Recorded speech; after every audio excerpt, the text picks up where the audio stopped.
সুপ্রিয় দর্শক, আসসালামু আলাইকুম। শ্বাসরুদ্ধকর ফাইনাল ভাই, বরিশাল দিল জয় যে পায়, ঋষাদের ব্যাটে ঝড় যে বয়ে, চিটাগং গেল শিরোপা খুয়ে, ইমনের ব্যাটে আগুন জ্বলে, নাফি মিটু নলুকে ছক্কা মারে, শেষ ওভারে নাটক জমে বরিশাল হেসে ট্রফি তোলে। ফাইনালের শ্বাসরুদ্ধকর ম্যাচে চিটাগং কিংসকে হারিয়ে টানা দ্বিতীয়বারের মতো বাংলাদেশ প্রিমিয়ার লিগ বিপিএল এর শিরোপা নিজেদের ঘরে তুলল ফরচুন বরিশাল।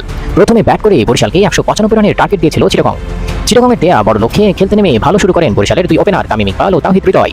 49 বলে 76 রানের জুটি করেন তারা। ডেভিড মালান ব্যাট হাতে সুবিধা করতে না পারলেও চারে নেমে হাল ধরেন কাইল মায়ার্স। 28 বলে 46 রানের ঝড়ো ইনিংস খেলেন তিনি।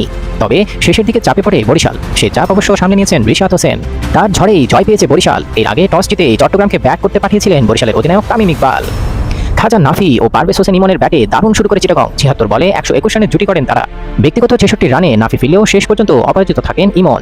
49 বলে 78 রানের দারুণ ইনিংস খেলেছেন ইমন। বিপিএল ফাইনালের ইতিহাসে প্রথমবার কোনো উদ্বোধনী জুটিতে তারা দলীয় সেঞ্চুরি এনে দেন।